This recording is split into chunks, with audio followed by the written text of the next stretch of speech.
ไหมเราเป็นไทยเพราะมีธรรมประจำชาติหากไร้ศีลสิ้นธรรมต่ำอำนาจประเทศชาติจะอยู่ได้อย่างไรกันขอกล่าวขวัธรรมสวัสดีกับบรรดาท่านผู้ฟังท่านผู้ชมทุกท่านที่กำลังติดตามช่องธรรมะเป็นทีมทีวีออนไลน์กลุ่มพระสงฆ์อุบาสกอุบาสิกา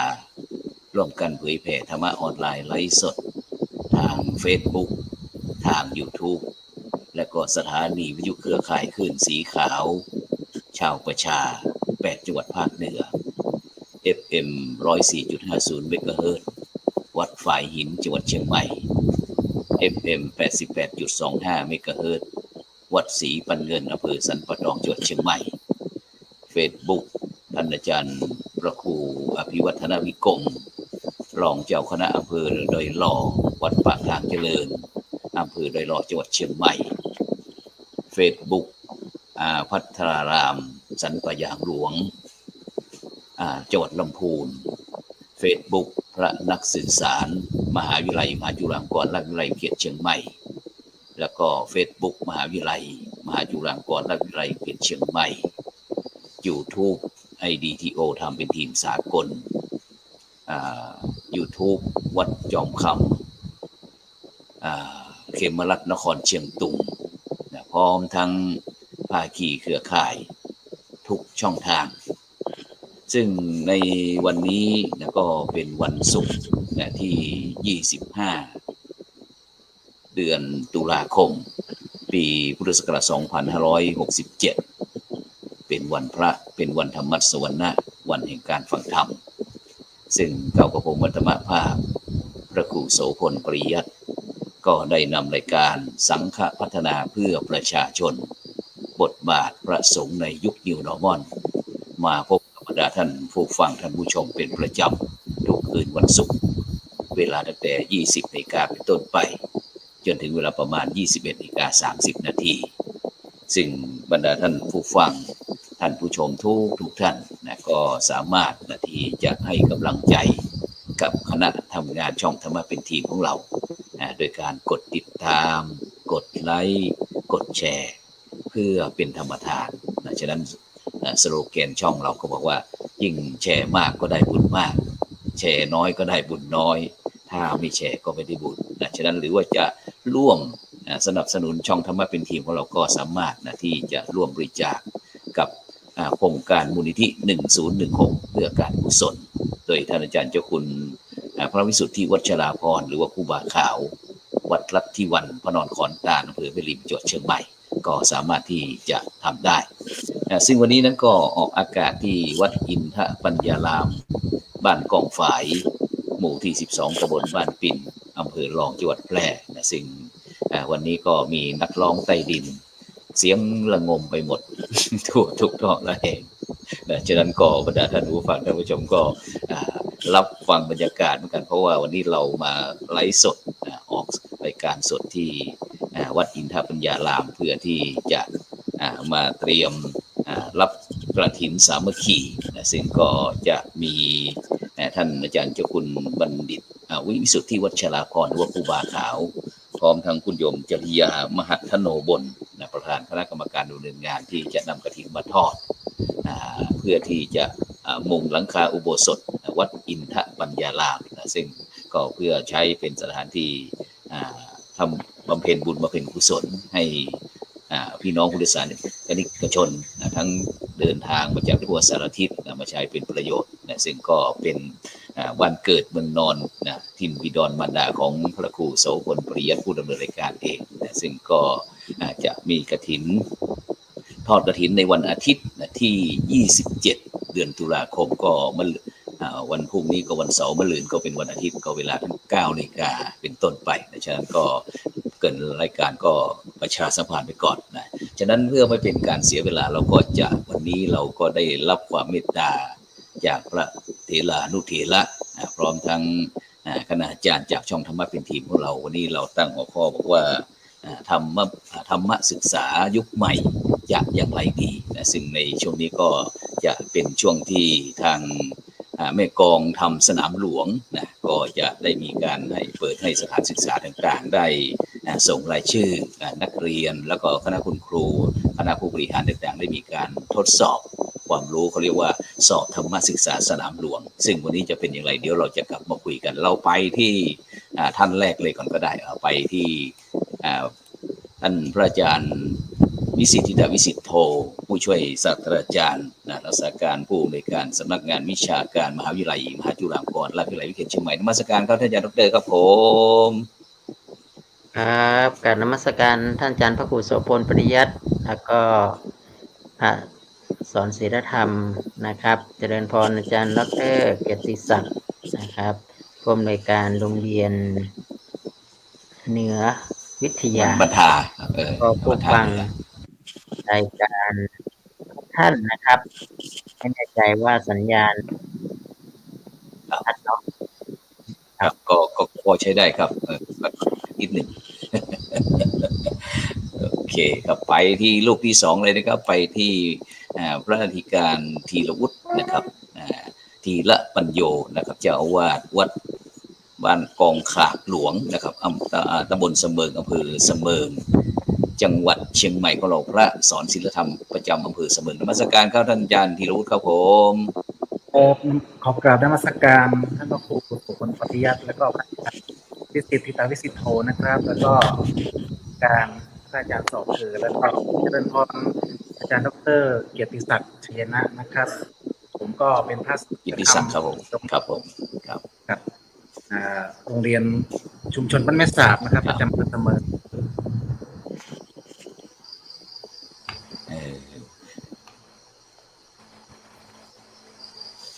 ครับผมอาจจะเสียงกระท่อนกระแทนนิดหนึ่งครับไม่แน่ใจว่าเอาพัดลมไปเป่าใกล้หรือเปล่าอาจารย์ครับครับรู้สึกว่าจะมีพัดลมด้วยไหมพัดลมใกล้ๆกับไมค์เราหรือเปล่ารู้สึกว่าจะพลุบพลับสักนิดหนึ่งหรือว่าลมแรงนะครับเสียงไปช้านะครับดีเลยครับผมโอเคครับไปที่ลูกที่สามแล้วก็นะครับไปที่พระอาจารย์สอคือนะครับตปะสัมปันโนนะครับผู้พาสอนศีลธรรมในโรงเรียนอำเภอสันกำแพงนะครับวัดแช่ช้างนะครับอำเภอสันกำแพงจังหวัดเชียงใหม่นมัสการครับท่านอาจารย์สอคือครับกับนมัสการท่านอาจารย์พระครูโสพลปริยัตินะครับอาจารย์ดรวิสิทธิตาวิสิทธโธนะครับท่านอาจารย์ธีรวุฒิแล้วก็เจริญพรอาจารย์เกียรติศักดิ์นะครับก็ผมพระสอคือตัปปะสัมปันโนนะครับตอนนี้เป็นทำหน้าที่เป็นครูพระสอนศีลธรรมนะครับในโรงเรียนของอำเภอสันกำแพงจังหวัดเชียงใหม่ครับครับสาธุครับไปที่ผู้ร่วมรายการของเราท่านที่สี่เลยไปที่ท่านดร.กิติศักดิ์ชัยนะผู้อำนวยการโรงเรียนบ้านโรงเรียนทาเหนือวิทยานะครับอำเภอแม่ออนจังหวัดเชียงใหม่เจริญพรท่านอาจารย์ดร.ครับการนมัสการพระคุณเจ้าด้วยความเคารพทุกรูปนะครับผมนายเกียรติศักดิ์ชัยนะนะครับผู้อำนวยการโรงเรียนทาเหนือวิทยาซึ่งเป็นโรงเรียนที่ครูพระสอนศีลธรรมนะครับก็มีประสบการณ์ทางด้านการเตรียมการจัดการสอบธรรมศึกษาวันนี้มีความยินดีครับที่ได้รับความเมตตาธรรมจากพระครูโสพลปริยัติได้เรียนรู้ร่วมกันเกี่ยวกับการสอบธรรมศึกษาไม่ทราบพระคุณเจ้าทุกรูปด้วยความเคารพครับสาธุนะซึ่งวันนี้ก็เป็นผู้ร่วมรายการของเราบรรดาท่านผู้ฟังท่านผู้ชมที่เราได้มีโอกาสที่จะมาคุยกันเพราะว่าวันนี้ผู้ดำเนินรายการนั้นอยู่ที่จังหวัดแพร่นะครับ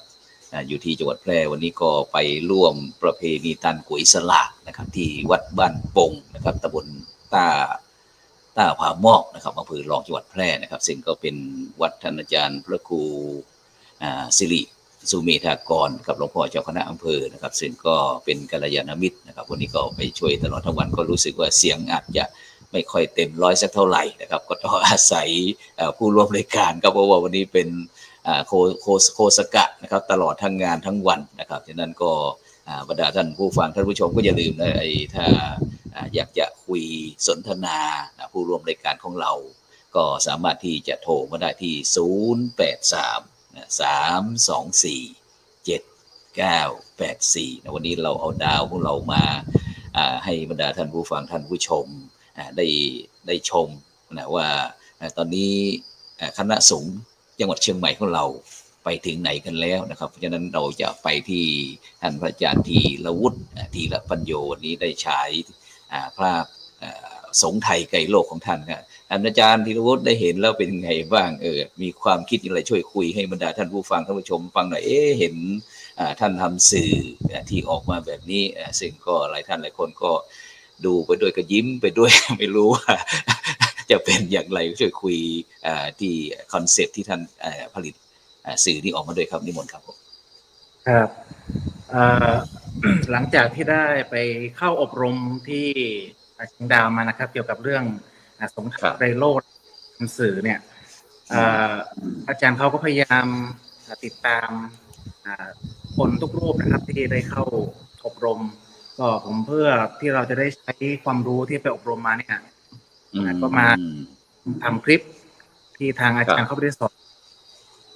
ก็เลยคิดว่า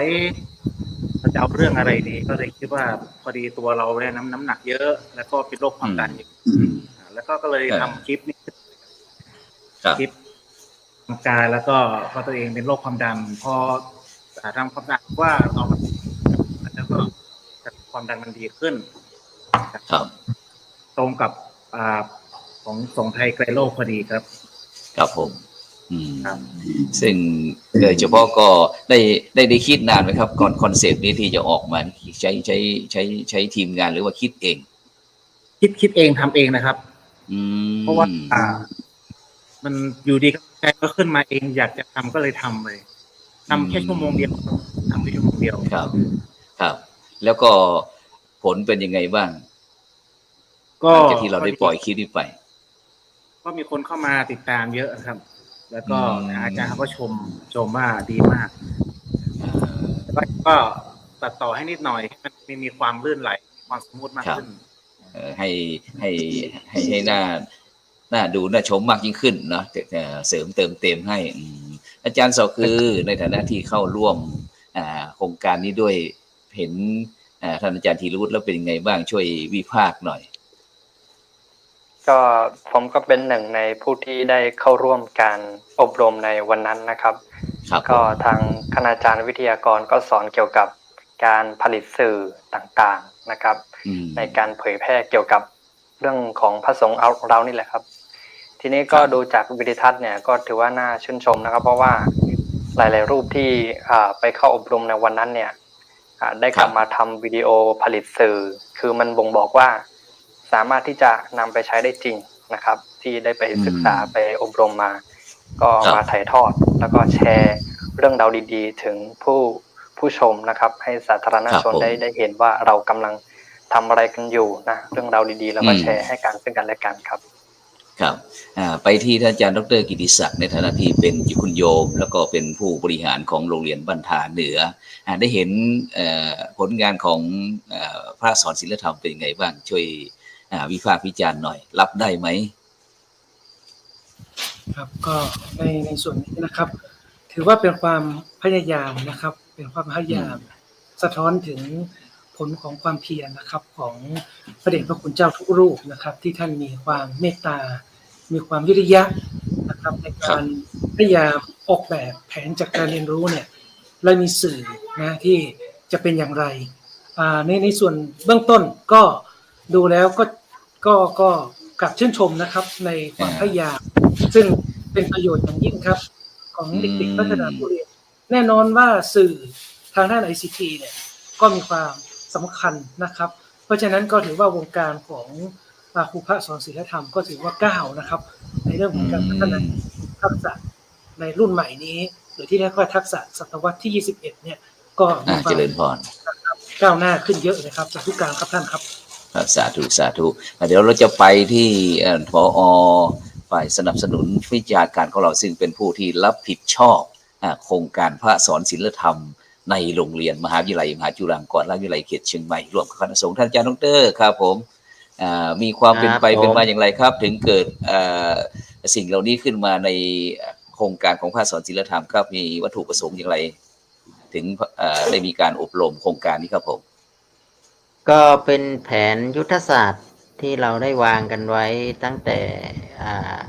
ผมได้มาดูแลเนาะที่ท่านรองครับผม ที่การบดี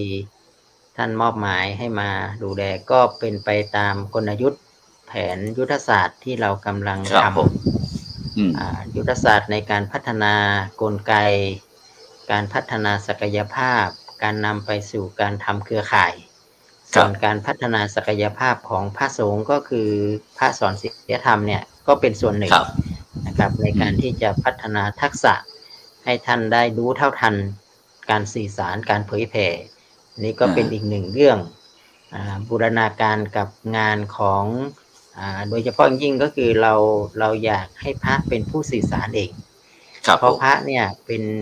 นัยยะก็คือท่านเป็นบุคคลต้องเผยแผ่พระพุทธศาสนาอยู่แล้วเป็นพระ ครับผม ท่านเป็นพระนักสื่อสารเนาะเราอยากให้ ครับ สื่อสารด้วยองค์ความรู้ของท่านนะครับ ยิ่งท่านสามารถยกตัวอย่างของท่านมาเนี่ยในการสื่อสารออกมาเนี่ยก็เป็นการเผยแผ่ธรรมแล้วเราก็มองถึงว่าสุดท้ายเนี่ยนะครับท่านจะได้เป็นต้นบุญต้นแบบ อืม ให้กับเยาวชน การ ครับ ที่ ผม ท่านลุกขึ้นมาทำอะไรสักอย่างเนี่ยนะครับ ผมว่ามันดีกว่าฆราวาสญาติโยมมาสื่อสารเรื่องของพระ อืม พระจำเป็นต้องลุกขึ้นมาสื่อสารเรื่องของพระกันเอง อันนี้เป็น ครับผม อีกอันหนึ่งที่เราคิดว่า อีกอันที่เรากำลังทำอยู่ก็คือการพัฒนาศักยภาพเรื่องของประกาศนียบัตรนะครับ ประกาศนียบัตร ครับผม ปีนี้เนี่ยตอนนี้ได้คุยกันก็คือจะเปิดโอกาสให้กับบุคลากรที่เป็นครูพี่เลี้ยงนะครับ ครับผม อาจารย์ดร.เกียรติศักดิ์ตอนนี้นี่ประกาศ ครับ ประกาศ ครู นียบัตร ครูพี่เลี้ยงนี่ รุ่สอ หมายถึงคุณครูที่ ค อ รู ยู่ใน พี่ โรง เลี้ยง เรียน ที่เป็น ใช่ไห คาม ร ครับ วาส อ๋อ ใช่ ครับยังไงครับ ก็ ยังไงจะ หาประกาศนียบัตรพระสอนศีลธรรมนี่ เราจะทำคู่กันเพราะเราได้บทเรียนอันหนึ่งก็คือ เราอยากเห็นภาพของครูที่ดูแลรายวิชาพระพุทธศาสนา กับ ครับ พระสอนศีลธรรมช่วยกันออกแบบโครงงานคุณธรรม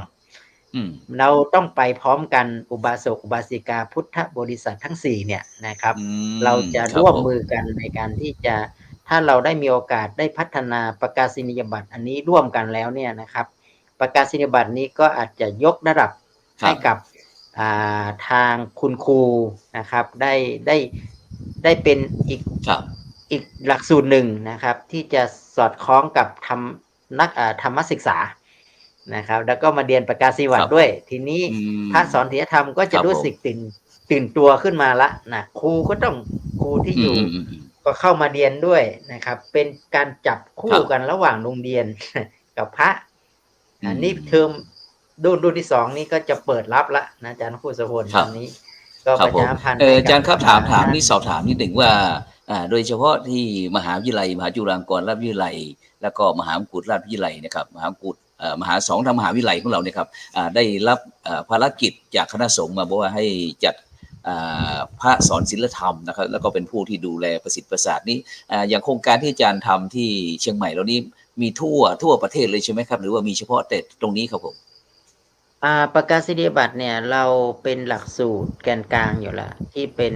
ในมหาวิทยาลัยเนี่ยท่าน อืม อยากจะมาหนุนเสริม โดยเฉพาะยิ่งโครงการพระสอนศีลธรรมเนี่ยเนาะก็คืออยาก ครั ให้ บ ท่านได้มีทักษ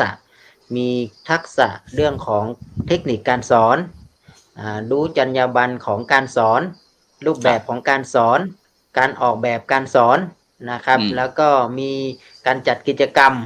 นะครับ รูปแบบของการเรื่องของจรรยาบรรณของความเป็นครูทุกอย่างเนี้ยมันเหมือนกับว่ามันอาจจะต้องให้พระท่านได้ศึกษา แต่ทีเนี้ยถ้าเหมือนถ้าเรามีโอกาสได้เข้ามาเนี่ยก็ทำให้เราเนี่ยได้มีใบรับรองกับการสอน ครับ นะครับ เหมือนกับใบประกอบวิชาชีพเนาะ อืม เพราะว่าเราเป็นพระ ใบปกอบวิ ส ชา อน ชีพ ศีล คุณ ธรรม ค ใน รู โรงเรียน นะค เรา บ ก็ควรจะผ่านนะครับหลักสูตรของคณะครุศาสตร์นะครับ คณะครุศาสตร์ก็จะเป็นคนที่ดูแลหลักสูตรประกาศนียบัตรนี้อาจารย์นุโกโสพลครับ อ๋อ แล้วหลัก ครับผม สูตรประกาศนียบัตร ฉะนั้น นี้ ตรง ก็เทียบเท่าม.6 อาจารย์พระครู ถ้าสมมุติว่าถ้าเราจบประกาศนียบัตรนี้ ก็ เสร็จแล้วก็ พระที่ท่าน สามารถ อยากจะไปเรียน ต่อระดับปริญญาตรีได้ไหมครับผม อ๋อสาธุสาธุเลยครับแล้วฉะนั้นในการรับพระ ได้เลย สอน ครับ ศีลธรรม ได้เลยครับ ใน ก็ โรงเรียนเนี่ย หมายถึง ท่านอาจารย์ ว่า ครับเราได้กำหนดคุณวุฒิคุณสมบัติอะไรบ้างไหมครับ ในการที่จะพระมีคุณสมบัติอย่างไร พระ ครับถึ ส ง อน จะ ศีล เป็น ธร พ รม ระสอ เนี่ น ย ศีลธรรมได้ เราก็ให้คุณวุฒิที่พระที่ท่านมีอายุพรรษา อย่างน้อยก็ อืม 1 หรือ 2 พรรษาขึ้นไปเนี่ยนะครับ เพื่อที่ ครับ จะแล้วก็จบนักธรรมชั้นเอกนะครับ อันนี้เป็นพื้นฐานเลยเนาะเพราะว่า ครับ ท่านหลักๆ ท่านจะต้องไปสอนธรรมะดังนั้นเราก็ต้องให้ท่านเนี่ยได้จบธรรมศึกษาทางนักธรรมเอกนะครับ เพื่อจะไปสนองงานคณะสงฆ์ในการที่จะต้องดูแลเยาวชนที่จะจัดเรื่องของการสอบธรรมศึกษาจากนั้นก็คือเราก็เอาที่ท่านจบนักธรรมเอก ครับ ถ้าท่านจบนักธรรมเอกแล้วจบม.3 ท่านมาเรียนประกาศนียบัตรต่ออีก1 ปี ท่านก็ ก็ มาเรียน จ ระ บ ดับ ม ปริญ .6 ญาตรีต่อได้เลย โอ้ฉะนั้นหมายความว่าโครงการนี้เรามีวัตถุประสงค์ก็คือเป้าหมายของเราคือเรื่องการพัฒนาศักยภาพพระสอนศีลธรรมในโรงเรียน โดยเฉพาะติดอาวุธทางปัญญา แล้วก็โดยเฉพาะทั้งทุกสิ่งทุกอย่างเพื่อที่จะเข้าไปสู่สถานศึกษาใช่ไหมครับอาจารย์ครับ ใช่ใช่ อืม แล้วก็ ครับ จริงๆแล้วมันต้องอย่างนี้เนาะพระเราต้องพัฒนาศักยภาพอย่างต่อเนื่องนะอาจารย์นพคุณสมบูรณ์ ค ต รั อบ นนี้ ผม เนี่ย ครับ เราจะอยู่โดยที่เหมือนสอนอย่างเดิมๆไม่ได้ละ ครับ เพราะตอนนี้เทคโนโลยีเนาะเรื่องของไอทีเรื่องอะไรต่างๆเนี่ย ครับ นะครับการที่ตอนนี้ ครับ ที่เรากำลังมานั่งคุยกันเนี่ยนะครับเราก็เลยไม่ได้คิดนะว่าสักวันหนึ่งเนี่ยจากการที่เราจัดรายการวิทยุ โดยที่ ครับ ไม่เห็นหน้ากันเลยนะครับ เออ ไม่รู้อยู่ประเทศไหนได้ยินแต่เสียง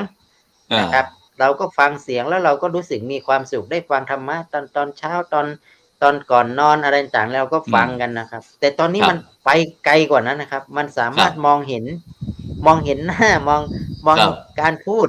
เห็นน้ำเสียง ครับ เห็นทุกอย่างเนี่ยอาจารย์แล้วก็เหมือนเราอยู่ไม่ไกลกันเลย นะครับ โลกแคบมากยิ่งขึ้น ทั้งที่ เออ ทั้งที่5 รูปท่านเนี่ยนะอยู่คนละ อยู่คนละทิศกันเลย อยู่คนละมุม อยู่คนละอำเภอกันด้วยนะ ครับ อยู่ โค คน ร ละ ง จัง การ หวัด นี้ครับอาจารย์ครับโครงการนี้เราเริ่มมากี่ปีแล้ว ที่อาจารย์รับผิดชอบอยู่เนี่ย หรือว่า โครงการพระสอนศีลธรรมนี้ก็น่าจะเริ่มจริง ๆ ก็น่าจะประมาณปี 50-51 ครับ ปี ตอนนี้ 50-51 ก็ 6-7 ก็ลองดู 6-7 ว่าก็ใช้ระยะเวลา ประมาณ ยาว 10 นาน กว่าปี อยู่ ครับ ฉะนั้นที่อาจารย์มารับผิดชอบนี้กี่ปีแล้วครับเนี่ย เพิ่งมารับผิดชอบได้อยู่ที่ประมาณ น่าจะประมาณ8 เดือนนะอย่างนั้นคุณสุวรรณ เดือนได้เทอมหนึ่ง จะ8 เดือน 8 เดือน โอ้โห ครับ ปี8 เดือนนะครับแล้วก็ 8 เดือนก็ตอนที่มารับใหม่ๆ ก็คือมีพระสอนศีลธรรมทั้งหมดอยู่ที่260ครับอาจารย์ครูครับ แล้ว ตอ ปั น จจุ นี้ บัน ก็มีอยู่450 โอ้ ครับ ครับผม อันนี้ก็ยังไม่รวมที่จังหวัดแม่ 450 ฮ่องสอน ครับผม ยังไม่ได้ ฉะนั้น รวม ก็ จังหวัด ยัง แม่ฮ่องสอน ยังมีการพัฒนาต่อยอดนะครับ เรื่องการพัฒนาศักยภาพติดอาวุธปัญญาให้พระสอนศีลธรรมต่อไปนะครับ นี่ก็จะเป็นเทอมที่ 2 แล้วนะครับ ฉะนั้นเดี๋ยวเราจะไปที่พระสอนศีลธรรมหน่อยไปที่พระอาจารย์ธีรวุฒิว่าเป็นยังไงบ้างเทอมแรกเนี่ย อย่างจะได้มีการพัฒนาทั้งต่อยอดทั้งผลิตทุกสิ่งทุกอย่างทั้งหมายความว่าติดอาวุธทั้งปัญญาแล้วก็ทั้งมีสื่อการประสบการณ์อะไรต่างๆท่านอาจารย์ธีรวุฒิเข้าไปที่สอนที่โรงเรียนเสมิงทั้งผู้บริหารโรงเรียนทั้งนักเรียนคุณครูเขาว่าอย่างไรบ้างผลสะท้อน ครับ ก็ตั้งแต่ที่ได้เรียนปสสเนี่ยนะครับเรียนมานี้ได้เทอมแล้วเนาะก็ตอนนี้ก็เริ่มสอบปลายภาคกันแล้วครับ ก็มันมีบางอย่างที่ได้เอาไปใช้ ซึ่งมันก็แตกต่างจากก่อนที่เราจะได้มาเรียนครับว่ามันมีการสอนจิตวิทยาการสอนครับแต่เรื่องโครงงานเนี่ยผมยังไม่ค่อยเข้าใจครับ เพราะว่าไม่เคยทำแต่ว่าก็ตอนที่งานส่งนี่ก็คือทำกับเป็นกลุ่ม ก็มีการคอยบอกกันแต่ว่าแต่ยังไม่ได้เอาไปใช้ที่โรงเรียนครับ แต่ว่าเป็นพวกเทคนิคการสอนนี่ครับไปใช้ที่โรงเรียนได้แล้วครับ ครับ แล้วก็ ว่าที่เราเรียน เป็นยังไงบ้าง เป็นหลังจากที่เราได้เข้าไปเทอมแรกเนี่ยหลังจากที่เราได้รับการประสิทธิ์ประสาทวิชาอะไรต่างๆเนี่ยทั้งยุทธศาสตร์ทั้งเชิงลุกเชิงรับอะไรต่างพอเข้าไปโรงเรียนเหนื่อยไหม7-8 เดือนได้เหนื่อยหรือเปล่าท้อไหมจะเหนื่อย ถอยหรือเปล่าครับเหนื่อยกว่าครั้งแรกหน่อยเพราะว่าเรามีเทคนิคเพิ่มขึ้นมันเราไม่เคยได้ใช้ไงครับเลยเอาไปใช้ แต่ว่าเด็กๆก็ชอบมากขึ้น จากที่เด็กๆนั่งเทศนั่งฟังเราเขียนบนกระดานจดตามกระดานมีอะไรให้นักเรียนมีกิจกรรมทำมากขึ้น แล้วก็นักเรียนก็เข้าใจมากขึ้นครับครับฉะนั้นก็หมายความว่ามีเด็กนักเรียนมาคุยกับอาจารย์หรือว่ามีความสนิทชิดเชื้อมากยิ่งขึ้นใช่ไหมใช่ครับใช่มีแนวร่วมหรือว่าเครือข่ายเยอะขึ้นใช่ครับใช่แล้วก็มีอะไรไปบันดาลใจให้เขาหรือเปล่าหรือว่าเราเวลาเราไปสอนโรงเรียนเรามีงบประมาณในการที่จะคนนั้นทำอย่างนั้นอย่างนี้เราแจกหรือว่าเราเป็นพระบิณฑบาตอาหารการฉันไปเอานมเอาอะไรไปแจกมีไหมครับเอาอะไรที่ไปมีเด็กบ้างไหมเดือนหนึ่งจะมีครั้งหนึ่งครับก็แต่จะไม่มีกิจกรรมที่แบบว่าใครได้ที่1ที่2นะแต่ว่าถ้าหลังจากที่เราสวดมนต์ไหว้พระวันศุกร์สุดท้ายสัปดาห์แล้วนั่งสมาธิอะไรมีการแจกขนมกับนมครับโอ้ครับผมอาจารย์สอคือนะครับเหมือนคล้ายกับท่านอาจารย์ธีรุธไหมครับแตกต่างกันไหมระหว่างที่อำเภอเสมิงแล้วก็อำเภอสันกำแพงนะครับเพราะวันนี้เราไลฟ์สดไปช่องไลน์กลุ่มของพระสอนศิลธรรมด้วยนะครับวันนี้นะครับซึ่งหลายรูปหลายท่านก็คงจะวันนี้เราได้เห็นพระสอนศิลธรรมมาออกรายการแล้วนะครับเป็นยังไงไม่แตกต่างกันไหมครับที่กับอำเภอเสมิงครับท่านอาจารย์สอคือ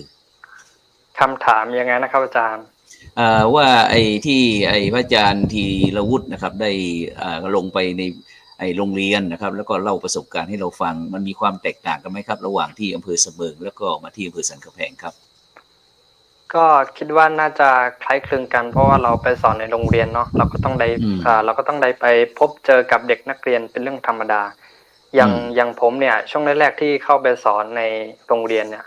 คือสถานการณ์มันก็จะตึงเครียดอาจารย์เพราะว่านักเรียนเขาก็ไม่คุ้นชินกับพระอย่างเงี้ยเราเข้าไปปุ๊บเหมือนกับเขาเงียบปิ้งอย่างเงี้ยแต่ว่าด้วยความที่เราก็พอมีประสบการณ์ว่าเราได้สอนหนังสือมาหน้าอย่างเงี้ยเราก็เริ่มทำการสอนทีละขั้นตอนก็คือสอนนักเรียนไปเรื่อยๆจนนักเรียนเขารู้สึกแบบผ่อนคลายขึ้นรู้จักเรามากขึ้นอย่างนี้ครับครับผมทีนี้เราระหว่างที่ไปสอนก็แบบในช่วง1 เทอมที่ผ่านมาเนี่ยเราก็ไปสอนแล้วก็มีกิจกรรมให้เล่นบ้างมีขนมอะไรไปแจกนักเรียนด้วยนักเรียนก็รู้สึกชื่นชอบแล้วก็เราก็สร้างมนุษยสัมพันธ์ที่ดีกับนักเรียนครับนักเรียนก็ได้มีปฏิสัมพันธ์กับเรานะครับหมายความว่าดีขึ้นใช่ไหมครับระหว่างความไว้เนื้อเชื่อใจระหว่างครูพระสอนศิลธรรมกับนักเรียนตอนนี้ผมก็แบบแอบกังวลอยู่เหมือนกันว่าเด็กเขาจะกังวลเรื่องอะไรครับใช่ใกล้ชิดกับผมมากเกินไปหรือเปล่าเพราะว่าเด็กเขาแบบจะเริ่มชอบผมแล้วอย่างนี้ครับขนาดนั้นเชียวเหรอมองออกเลยใช่ไหมว่าเด็กกำลังจะชอบแล้วใช่ไหมไม่ใช่ชอบแบบว่าความรักนะครับอาจารย์คือชอบแบบว่ารู้สึกแบบเป็นกันเองมากขึ้นอะไรอย่างเงี้ยครับสาธุนะครับฉะนั้นเดี๋ยวเราจะไปที่คณะผู้บริหารโรงเรียนเพราะว่าที่โรงเรียนบ้านทาเหนือเนี่ยน่าจะมีพระสอนศิลธรรมด้วยเพราะท่านอาจารย์ดร.เกียรติศักดิ์ชัยนะเนี่ยเพราะท่านนี้ไม่ธรรมดาดีกรีนี้ด็อกเตอร์ของธรรมศึกษาพอจบธรรมศึกษาชั้นเอกแล้วนะครับอย่างนั้นเราไปที่ทาเหนือเลยครับทาเหนือท่านอาจารย์ดร.กิติศักดิ์เป็นยังไงบ้างตั้งแต่มารับงานจากบ้านไร่หลวงอำเภอวังชิ้นจังหวัดแพร่ขึ้นไปที่จังหวัดแพร่ก็มีการพัฒนาให้เป็นโรงเรียนศิลธรรมเป็นศิลธรรมแล้วก็เปิดสอบธรรมศึกษาพร้อมนะที่บ้านไร่หลวงของพระเดชคุณท่านอาจารย์เจ้าคุณพระโกษัยเจติยารักษ์รองเจ้าคณะจังหวัดแพร่เจ้าอาวาสวัดพระธาตุช่อแฮเสร็จแล้วถึงวาระที่จะต้องย้ายกลับมาที่เชียงใหม่มาที่บ้านทาเหนือโรงเรียนทาเหนือเป็นอย่างไรบ้างครับนมัสการพระเถรานุเถระทุกรูปด้วยความเคารพนะครับในเรื่องของครูพระสอนศิลธรรมเนี่ยครับผมก็ไปมีโอกาสนะครับไปเริ่มต้นทั้ง2โรงเรียนเลยนะครับที่จังหวัดแพร่ก็เป็นประสบการณ์หนึ่งที่ เดิมไม่มีครูพระสอนศีลธรรมนะครับ เจริญพร เราก็เห็นความที่เป็นปัญหาครับว่าเด็กของเราเนี่ยมีความเป็นคริสต์มีความเป็นพุทธ ใช่ใช่ขยายประสบการณ์หน่อยที่ว่ามีความหลากหลายที่โรงเรียนบ้านไร่หลวงมันมีเป็นอย่างไรมีความหลากหลายยังไงคุยให้ฟังหน่อยขยายหน่อยครับท่านครับอีกสิ่งหนึ่งก็คือความเป็นพี่น้องไทยใหญ่นะ3 กลุ่มชาติพันธุ์เนี่ยมารวมอยู่ด้วยกันพี่น้องส่วนใหญ่เป็นชาวคริสต์ครับพระเดชพระคุณพระโกษัยเจติยรักษ์ด็อกเตอร์นะครับรองเจ้าคณะจังหวัดแพร่เจ้าวาดพระธาตุช่อแฮพระอารามหลวงก็ให้คำท้านะครับให้คำท้าว่าถ้าผอ.ทำโรงเรียนวิถีพุทธได้เนี่ยอาตมานี่ตบอกเลย เหมือนว่ายอมรับท้าเลยนะท้าเลยว่าถ้าทำได้นี่อาตมาตบอกเลยนะก็เป็นสิ่งที่เราต้องท้าทายแต่บังเอิญว่าผมไปเห็นที่ข้างๆศาลาหมู่บ้านนะครับมีเกี่ยวกับหมู่บ้านรักษาศีล 5นะครับซึ่งถือว่าเป็นเครือข่ายของพระครูสมพลปริยัติเนี่ยซึ่งผมเป็นลูกศิษย์ของอาจารย์เนี่ยผมก็ได้ศึกษาเรียนรู้จากสำนักโรงเรียนวัฒโนไทยพายัพจังหวัดเชียงใหม่นะครับสายนี้นะครับแล้วก็ศึกษามาเรื่อยจนกระทั่งน้อมนำเอาสิ่งที่เป็นเมตตาธรรมของพระครูสมพลปริยัติเนี่ยมาปรับใช้ในบริบทโรงเรียนบ้านไร่หลวงจึงนำครูพระสอนศีลธรรมครับจำนวน2 รูปตอนนั้นเด็ก121 คนนะครับเด็ก121 คนก็มีพระเมตตามา2 รูปจัดตารางเรียนตารางสอนนะครับเดิมก็ไม่มีนะครับแล้วก็กราบนมัสการพระคุณเจ้าที่จะเปิดสอบธรรมศึกษานะครับก็ถือว่าเป็นครั้งแรกของโรงเรียนบ้านไร่หลวงก็ถือว่าได้มีโอกาสทำตรงนั้นสำเร็จครับก็ถือว่าได้โรงเรียนวิถีพุทธชั้นนำนะรุ่นที่12ด้วยนะครับเจริญพรว่าเป็นอะไรที่เชิงประจักษ์จึงนำประสบการณ์เหล่านี้ครับออกกลับมาที่เชียงใหม่มีโอกาสรับใช้รับราชการนะครับที่โรงเรียนทานเหนือวิทยาเป็นโรงเรียนโครงการกองทุนการศึกษาครับในดำริของพระบาทสมเด็จพระเจ้าอยู่หัวและการดูแลของคณะท่านองคมนตรีนุรักษ์มาประณีตนะครับก็ส่งเสริมเด็กให้เป็นคนดีนะครับก็ตอนที่ผมไปรับตำแหน่งเป็นช่วงหลังโควิดเนี่ยสถานการณ์ก็คือเป็นช่วงเว้นจากครูพระสอนศีลธรรมตอนนี้ก็มีแล้ว2 รูปนะครับก็สอนวิชาสังคมศึกษาสาระศาสนาครับที่ศาสนาพุทธนะครับก็แบ่งกับกลุ่มสาระการเรียนรู้สังคมศึกษานะครับก็ปีที่แล้วเปิดสนามสอบที่อำเภอแม่ออนนะครับก็เป็นสนามสอบของอำเภอเลยนะครับได้นะครับปีนี้ก็เดี๋ยวรวบรวมนะครับมีคุณครูพร้อม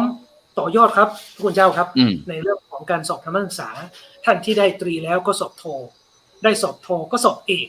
ยังไม่มีก็ให้สอบตรีตอนนี้ลงชื่อกันแล้วครับลงชื่อกันแล้วก็คงจะรวบรวมรายชื่อนักเรียนในช่วงเปิดภาคเรียนที่2นี้นะครับแล้วก็ส่งไปยังคณะสงฆ์ของอำเภอแม่ออนต่อไปซึ่งเลขานุการเจ้าคณะอำเภอท่านก็เมตตานะครับล่าสุดมามอบใบประกาศนียบัตรนะครับผู้ที่ผ่านธรรมศึกษาที่โรงเรียนทานเหนือวิทยาด้วยอันนี้ก็คือลักษณะของการในการขับเคลื่อนนะครับครูพระสอนศีลธรรมแล้วก็การสอนธรรมศึกษานมัสการเบื้องต้นด้วยความเคารพครับสาธุแล้วก็อย่างปีที่ปีแรกที่เรามาเปิดที่บ้านทาเหนือเนี่ยมัน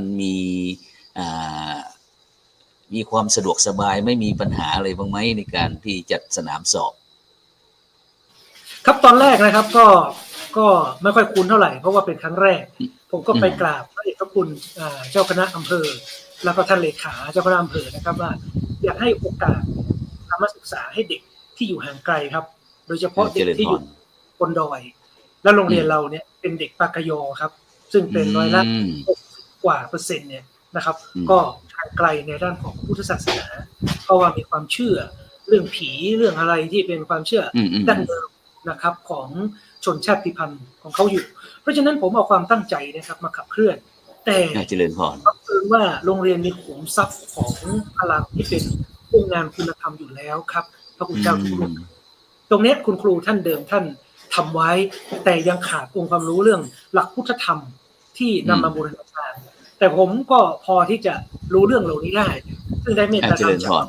ปริยัติทีมงานจากโรงเรียนวัฒโนไทยพายัพจังหวัดเชียงใหม่ที่เคยขับเคลื่อนนะครับเมื่อครั้งเป็นคุณครูที่นั่น10 กว่าปีก็เลยนำความรู้มาต่อยอดครับที่จะขยับโครงการ แล้วก็ส่งเป็นโรงเรียนวิถีพุทธชั้นนำด้วยนะครับ รุ่นที่14ก็ได้ทั้ง2โรงนะครับที่โรงเรียนบ้านไร่หลวงด้วยและที่โรงเรียนทานเหนือวิทยาด้วยนะครับอันนี้ก็เป็นสิ่งที่เราขับเคลื่อนถามว่าปัญหานี้ไหมก็มีความไม่คุ้นเคยเกิดขึ้นนะครับความไม่สะดวกอะไรต่างๆแต่ด้วยพลังของบวรจริงๆนะครับการมีส่วนร่วมของวัดบ้านนะครับแล้วก็ราชการโรงเรียนตลอดจนท้องถิ่นอาคารสถานที่ทุกอย่างก็เป็นไปด้วยความจำกัดแต่ด้วยความร่วมมือร่วมใจครับมีความพร้อมนะครับของห้องอะไรต่างๆก็พยายามทำแล้วก็มีเรื่องของการระดมทรัพยากรโต๊ะไม่พอก็มีนำมาร่วมที่จะสร้างเป็นการสอบก็บรรลุล่วงไปด้วยดีนะครับมีความร่วมมือของผู้นำชุมชนมาร่วมพิธีเปิดในการสอบธรรมศึกษาในวันนั้นนะครับที่มาร่วมก็รู้สึกมีความมีความปิติเกิดขึ้นนะครับก็ถือว่าเป็นครั้งแรกที่เกิดขึ้นที่โรงเรียนแล้วก็ครั้งนี้ก็สั่งต่อในความมุ่งมั่นตั้งใจสิ่งนี้ครับฉะนั้นก็หมายความว่าการเปิดสนามสอบนั้นไม่มีปัญหานะแต่เราก็ต้องไปปรึกษาทางคณะสงฆ์ว่ามันมีวิธีการอย่างไรนะเพื่อที่บรรดาท่านผู้ฟังท่านผู้ชมหรือว่าคณะผู้บริหารกำลังฟังรายการเราอยู่ก็เพื่อที่ท่านอยากจะเปิดนะแต่ไม่รู้จะเริ่มต้นตรงไหนอย่างเงี้ยฉะนั้นก็อย่างท่านอาจารย์ดร.กิติศักดิ์ก็คือการไปปรึกษากับคณะสงฆ์ในพื้นที่อย่างคณะอยู่อำเภอไหนเราก็ไปคุยกับท่านอาจารย์เลขาเจ้าคณะอำเภอหรือว่าเจ้าคณะอำเภอเองนะหรือว่าถ้ายังไม่มีที่ปรึกษาก็สามารถที่จะโครงการพระสอนศิลธรรมในโรงเรียนของเรานี่แหละเป็นที่ปรึกษาอย่างดีหรือว่าถ้าไม่อะไรจริงๆก็นี่โทรกิ้งก้างมาที่พระครูโสพลปริยัติ083-324-7984นะแล้วก็ทุกอย่างจะได้รับการแก้ไขไปในทางที่ดีนะครับฉะนั้นเราจะไปที่ผู้ช่วยศาสตราจารย์ดร.อาจารย์วิสิทธิ์ทิตาวิสิทธิ์โทครับอาจารย์ครับภารกิจนะครับหลังจากที่เราได้ฟังทั้งพระสอนศิลธรรมในโรงเรียนแล้วก็ผู้บริหารตัวแทนผู้บริหารโรงเรียนที่เป็นสนามสอบธรรมศึกษาแล้วเนี่ยอาจารย์ครับหลังจากที่เทอม2นี่เรามีเป้าหมายหรือว่าอะไรที่เราจะมอบภาระหน้าที่อะไรให้กับพระสอนศิลธรรมในเทอม2บ้างไหมครับผมจริงๆเป็นบทบาทนะครับบทบาทของพระสอนศีลธรรมเนี่ยมีอยู่3เรื่องเรื่องที่1ก็คือไปสอนศีลธรรมตามกลุ่มสาระที่ทางโรงเรียนนะครับได้บูรณาการหรือไปจัดนะครับ2ก็คือไปทำหน้าที่ฝึกให้เกิดการสอบธรรมศึกษาอันนี้เป็นงานของคณะสงฆ์อยู่เนี่ยนะครับแล้วก็ไปบูรณาการกิจกรรม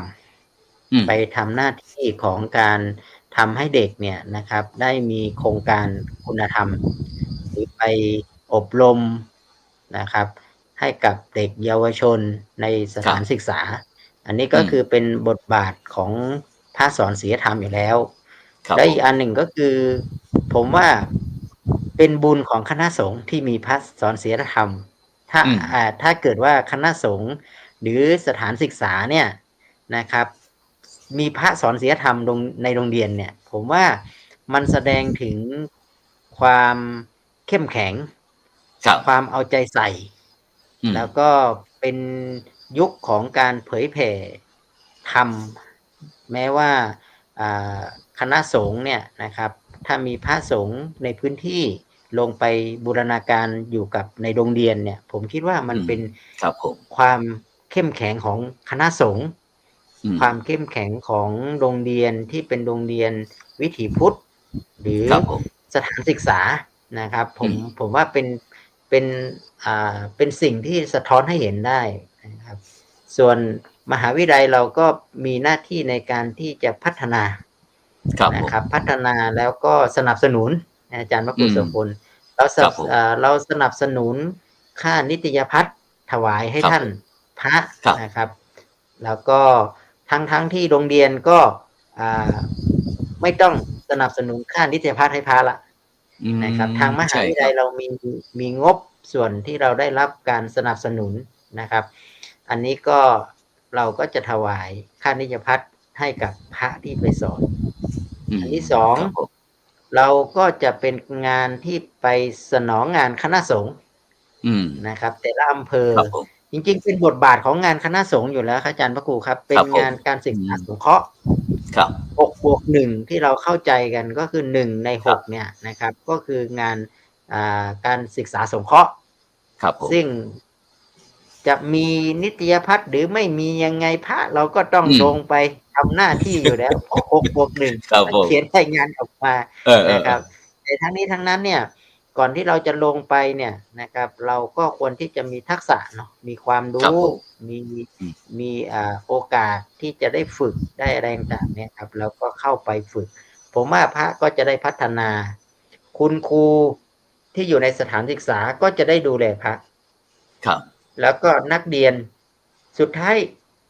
ผู้ได้รับผลคือตัวของเด็กและเยาวชนในสถานศึกษานะครับ อืม ก็จะได้ ครับ มีพระได้เข้าไปอบรมธรรมะ อบรมคุณธรรมจริยธรรมนะครับ อืม อย่างน้อยก็ยังมีนักบวชนะที่ ครับ ที่ยังทำหน้าที่การเผยแผ่พระพุทธศาสนาเนี่ยในสถาน ครับ ศึกษา แต่ ครับ ตัวที่ชี้วัดที่ออกมาได้ดีที่สุดนั่นก็คือว่าผลการสอบธรรมศึกษา เพราะอย่างน้อยการตอนนี้เนี่ยการสอบธรรมศึกษาเนี่ยเราก็มีระดับชั้นเนาะอาจารย์พระครูโสพลเนาะ ใช่ครับ เรา ใช่ครับ เปิดโอกาสตอนนี้เปิดโอกาสให้กับประถมศึกษาก็สอบได้ อืม โดยเฉพาะ ใช่ ประถมศึกษาปลายเนี่ยนะครับม ครับ .4 ป .4 ถึงป .4 ป .5 ป .6 ก็สามารถ ครับผม สอบ ป .4 ธรรมศึกษาได้แล้ว ใช่ ฉะนั้นเด็ก ครับ ประถมก็มีโอกาสได้เรียนธรรมศึกษาตั้งแต่ อืม เยาว์วัยเลยนะ ครับ ครับ ผม แล้วพอเขาจบพื้นฐานของธรรมศึกษานี้แล้วเวลาเขาจะไปต่อระดับอุดมศึกษาเนี่ยเขาก็มีฐานแล้วอาจารย์ครู อืม แค่ไป ครับ อ่าน ผม เพิ่มเติมเนี่ยเขาก็สามารถที่จะพัฒนาเข้าไปสู่ในสนามสอบอะไรต่างๆนี้ได้ ผมคิด ครับ ว่าเป็น ผม เรื่องที่ดีงามครับ เป็นเรื่องที่ดี อืม งามมากที่โดยเฉพาะยิ่งทางเขตพื้นที่การศึกษานะครับ ใช่ครับอาจารย์ ได้ยินว่ามีการทำ MOU หรือข้อตกลงกับเขตพื้นที่การศึกษาด้วยเหรอครับอาจารย์ครับที่โครงการพระสอนศีลธรรมของเราเนี่ย เรา ทำยังไง เรา ครับ ท ผม ำเราทำความร่วมมือกันตั้งแต่ตอนแรกครับ เราทำ ครับ ความร่วมมือมี ทำอย่างไรครับผม คณะสงฆ์จังหวัดเชียงใหม่นะครับ อืม โดยฝ่ายการศึกษาสงเคราะห์ มหา ครับ วิทยาลัย แล้วก็มีสำนักงานสำนักเขตพื้นที่การศึกษาที่เราเรียกว่า ครับผม สปปเนี่ยนะครับ เราก็ทำความร่วมมือกันอยู่3เรื่องครับอาจารย์พระครู อืม เรื่องแรก ครับผม คือเราจะพัฒนาศักยภาพเนี่ยที่พูดถึ ครั ง บ เนี่ยพัฒนาศักยภาพนะครับ อืม เรื่องที่2ก็คือเราจะมีการพัฒนาศักยภาพเสร็จแล้ว เราจะมีการบูรณาการกับโครงการ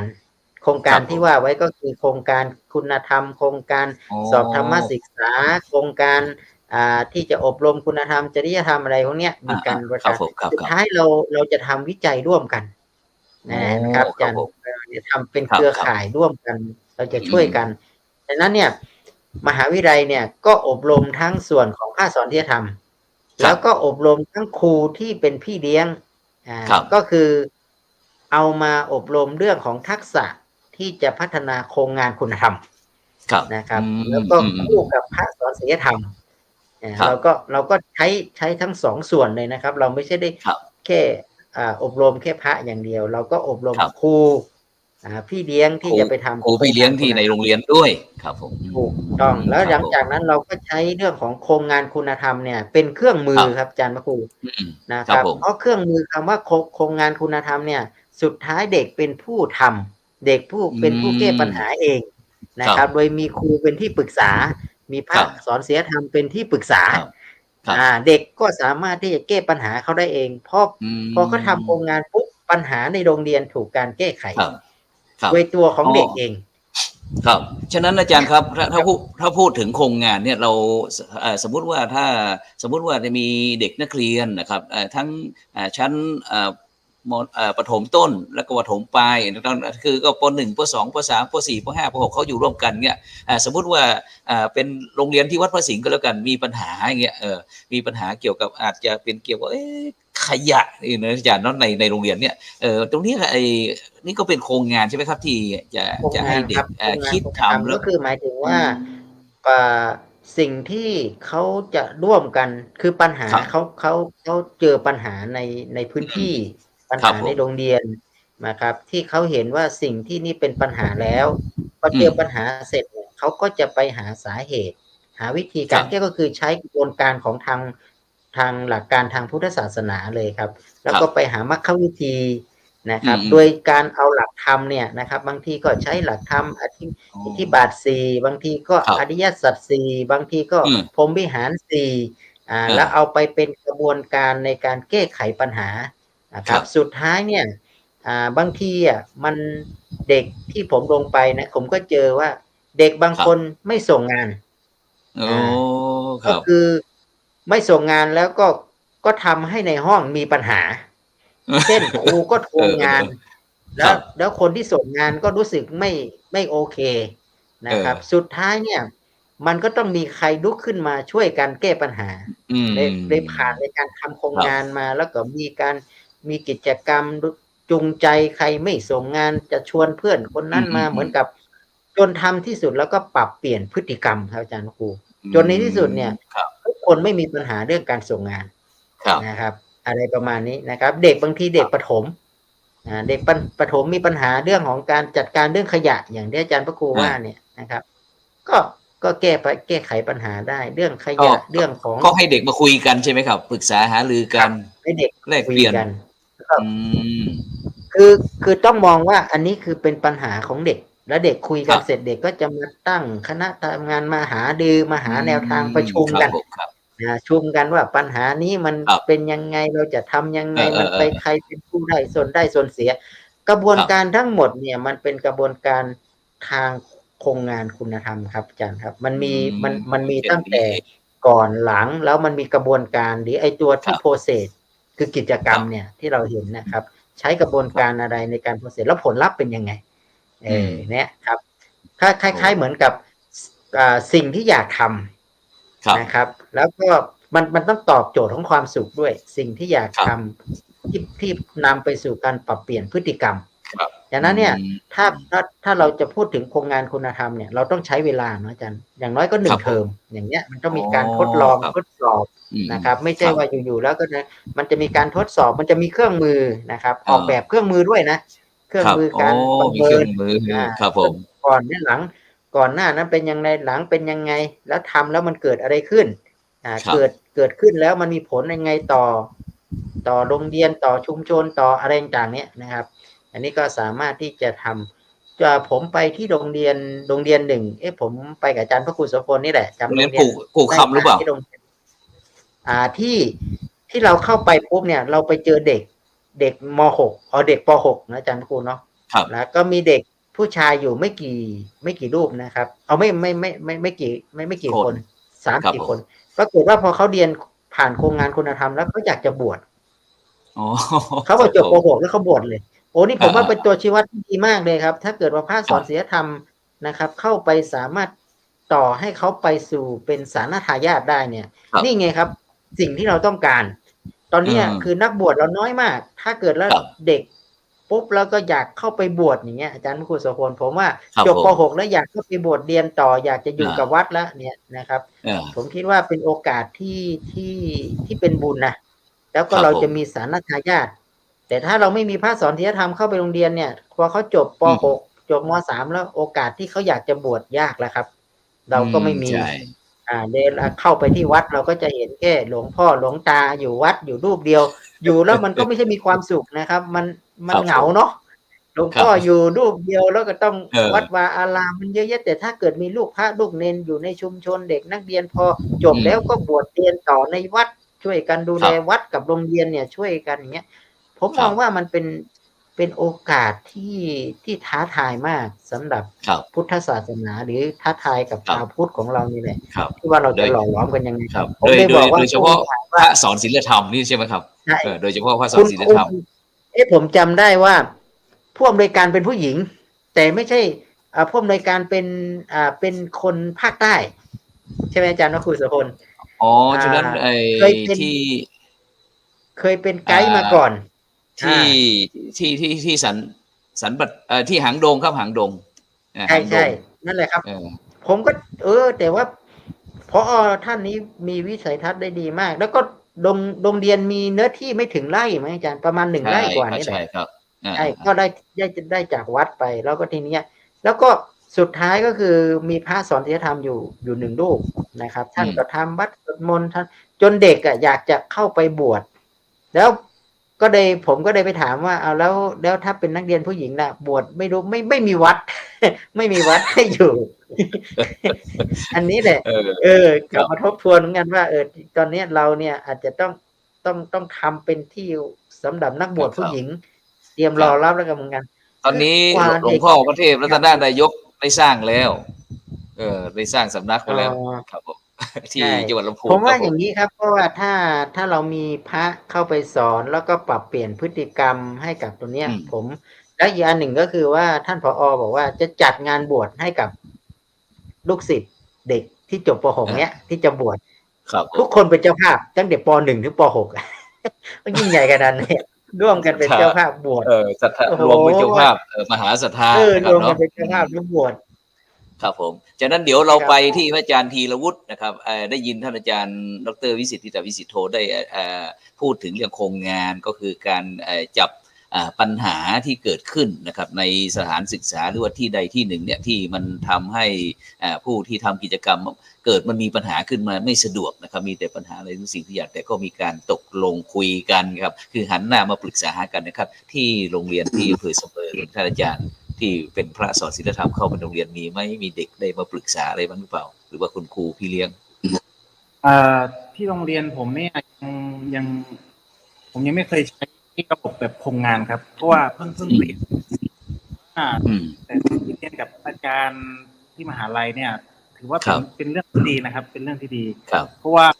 การเหมือนเป็นวิจัยอย่างหนึ่งหรือเป็นวิจัยย่อมๆเลยครับคือมีการก่อนครับเมื่อทำโครงงานเสร็จมีผลอย่างไรอย่างเงี้ยครับมันเปลี่ยนไปเยอะอย่างเงี้ยครับครับมี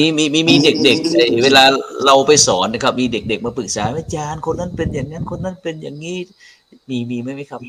ที่โรงเรียนมีครับมีส่วนใหญ่จะเป็นฟ้องมากกว่า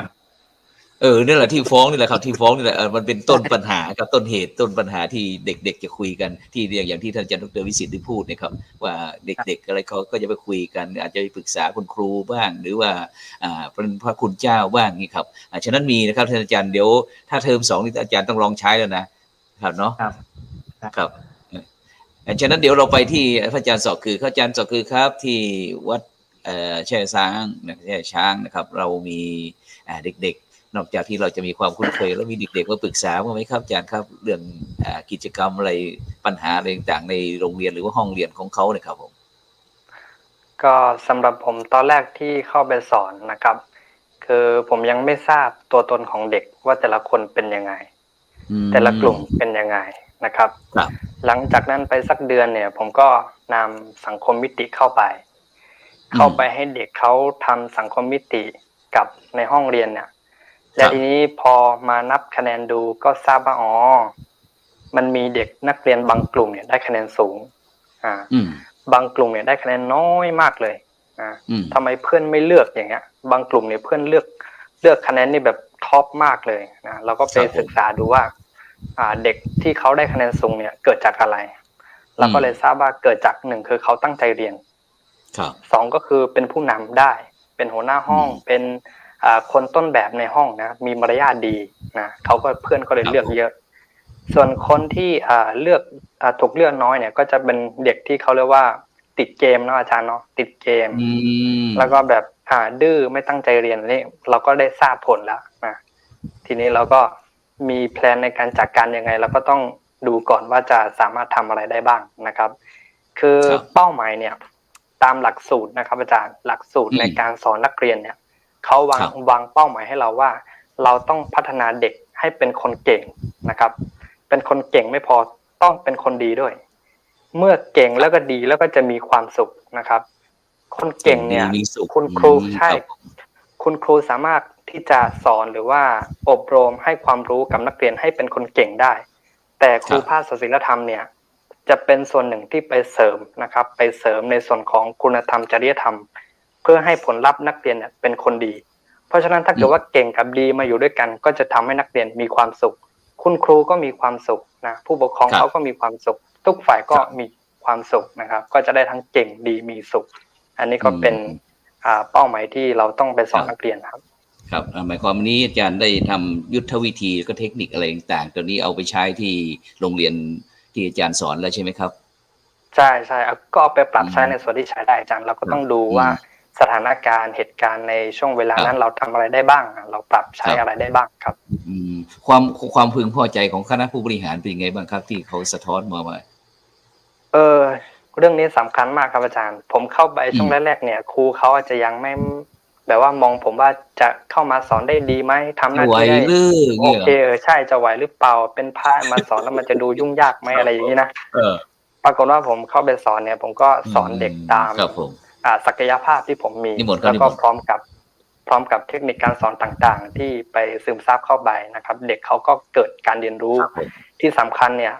มันมีส่วนหนึ่งที่เป็นจุดเด่นมากก็คือผมเข้าไปพร้อมกับสื่อที่นำเข้าไปในโรงเรียนเวลาเด็กเขามีกิจกรรมโรงเรียนเขามีกิจกรรมผมก็เอา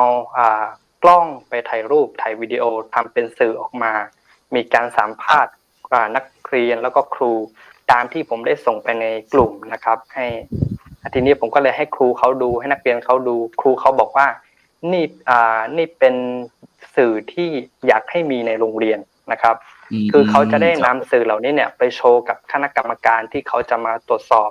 ประเมินโรงเรียนอะไรเหล่านี้นะครับว่าเด็กเขาได้ร่วมกิจกรรมอะไรบ้างนะครับเด็กเขามีการดำเนินรายการด้วยตัวเองอย่างเงี้ยครับผมก็เลยไปสร้างให้เขาดูครูเขาประทับใจครูเขาพิมพ์มาในกลุ่มว่าขอบพระคุณพระอาจารย์มากที่ได้มาสอนเด็กนักเรียนที่นี่นะครับหวังว่าจะได้มีโครงการดีๆให้พระอาจารย์ได้ช่วยอีกหลายๆอย่างนะเขาก็บอกอย่างนั้นครับโอ้สาธุครับขอให้พระสอนศีลธรรมเราทุกรูปนะครับนำไปประยุกต์ใช้อย่างพระอาจารย์สอนคือนะครับนั้นเราไปที่ผู้อำนวยการโรงเรียนบรรทาเหนือก็แล้วกันว่าในการที่เราจะรับพระสอนศีลธรรมนะเร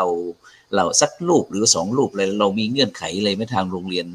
หรือว่าพระจะต้องไปอันนี้หรือว่าจะไปต้องสมัครเองหรือว่าทางโรงเรียนจะขอมาทางเขตพื้นที่การศึกษาท่านผอ.ครับในส่วนนี้นะครับเราก็ดำเนินการตามระเบียบหลักเกณฑ์นะครับที่ทางมหาวิทยาลัยสงฆ์ได้มีโครงการนี้ก็มีเครือข่ายครูพระสอนศีลธรรมกับทางสถานศึกษานะครับก็หลักๆแล้วก็เป็นพระที่อยู่ในชุมชนที่มีความพร้อมนะครับในการที่จะเป็นผู้ที่จะให้ธรรมะเป็นทานนะครับเป็นหลักนะครับอย่างที่ผมจะสะท้อนเนี่ยมีสัก 3-4 ประเด็นนะครับที่พระอาจารย์พระวิสิทธิ์ก็ดีนะครับหรือครูพระสอนศีลธรรมทั้ง2รูปนะครับแล้วก็มีโอกาสร่วมประชุมเชิงปฏิบัติการวันนั้นก็ได้พบกับพระสงฆ์นะครับได้มีโอกาสสนทนาธรรมกับหลายรูปนะครับผู้เข้าร่วมประชุมหลายท่านที่ได้แลกเปลี่ยนเรียนรู้ร่วมกันเหมือนภาพที่พระครูสมพงษ์ญาติท่านได้นำขึ้นจอเนี่ยนะครับเรื่องแรกเลยครับที่ผมประทับใจก็คือโครงงานคุณธรรมครับซึ่งมันเป็นสิ่งที่โรงเรียนทำอยู่แล้วครับพระคุณเจ้าทำอยู่แล้วครับพระวิสิทธิ์ครับซึ่งที่ท่านมีความตั้งใจในหลักธรรมว่าปัญหาที่อยากแก้ความดีที่อยากทำเนี่ยมันคือจุดเริ่มต้นโรงเรียนวัดเปาสามขานะครับเขาก็ทำมานานครับพระคุณเจ้าเราจับอะไรครับส้นชนฝาเนี่ยครับเพราะว่ารองเท้าเขาวางไม่เป็นระเบียบเพราะฉะนั้น process หรือกิจกรรมที่เขาทำก็คือจับรองเท้าให้มันชนฝามันก็เกิดอะไรครับวินัยที่เกิดขึ้นกับเด็กอย่างเงี้ยครับของผมเป็นเด็กโรงเรียนชาติพันธุ์เด็กของผมก็ผู้ปกครองก็ชื่นชมนะครับก็บอกว่าที่โรงเรียนก็สอนเรื่องคุณธรรมเด็กก็มีความวินัยก็นำไปใช้ในเรื่องของที่บ้านอย่างเงี้ยครับผมก็ถือว่าคุณธรรมจริยธรรมเนี่ยโครงงานคุณธรรมเนี่ยมันเป็นสิ่งที่โรงเรียนเราได้ขับเคลื่อนอยู่แล้วนี่คือประการที่1ประการที่2นะครับในเรื่องของโรงเรียนวิถีพุทธเนี่ยเรามีสิ่งหนึ่งครับที่เป็นโครงการบูรณาการพุทธธรรมสู่การจัดการเรียนรู้ตรงนี้ครับคือพุทธธรรมอะไรก็ได้เช่นอาจจะสอนด้วยหลักอริยสัจ4ใช่ไหมครับทุก สมุทัยนิโรธมรรคเนี่ยอย่างใช้วิชาสุขศึกษาเนี่ยอย่างการที่จะส่งโรงเรียนวิถีพุทธชั้นนำพระราชทานเนี่ยเขาจะเอาวิชาที่ไม่เกี่ยวกับพระพุทธครับเป็นตัวตอบโจทย์เพราะฉะนั้น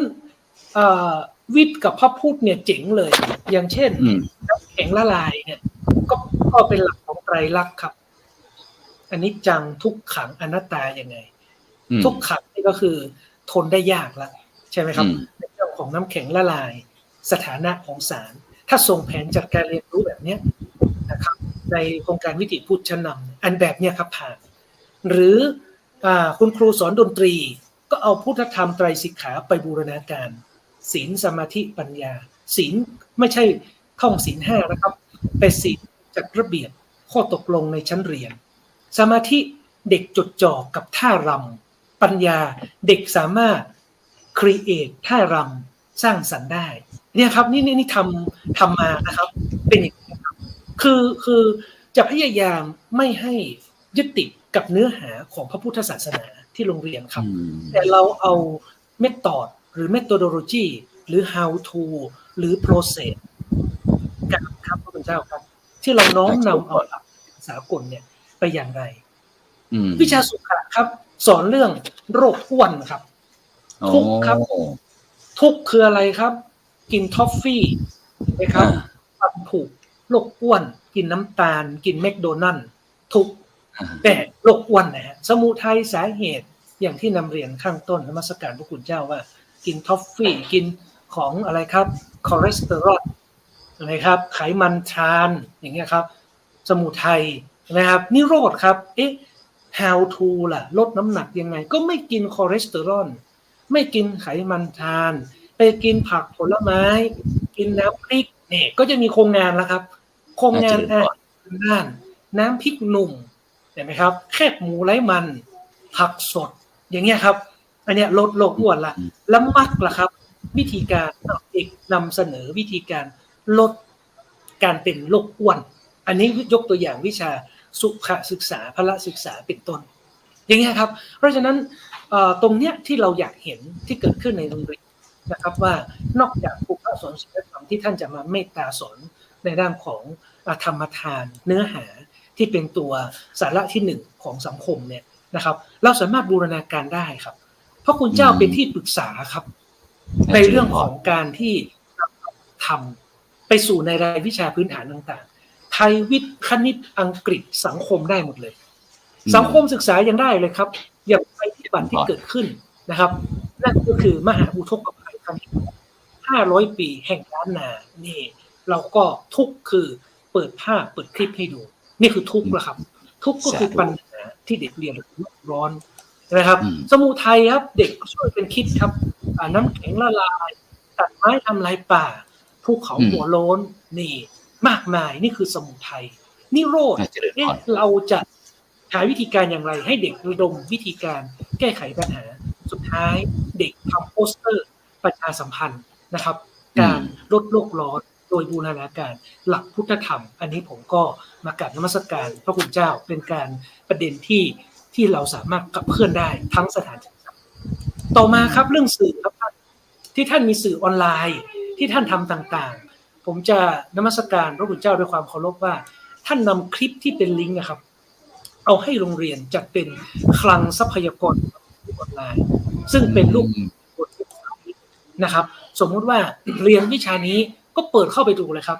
ประหยัดเวลาในการที่จะไปเซิร์ชใน Google แต่อยู่บน Google ไซต์แล้วนะครับเด็กก็เข้าไปลิงก์เลยทีนี้ถ้าหากเด็กมีข้อคอมเมนต์หรือเด็กจะต้องคิดว่าควรมีตรงนี้นะหรือครูเราก็เอาตรงนี้ครับพระคุณเจ้าครับมาเป็นข้อปรับ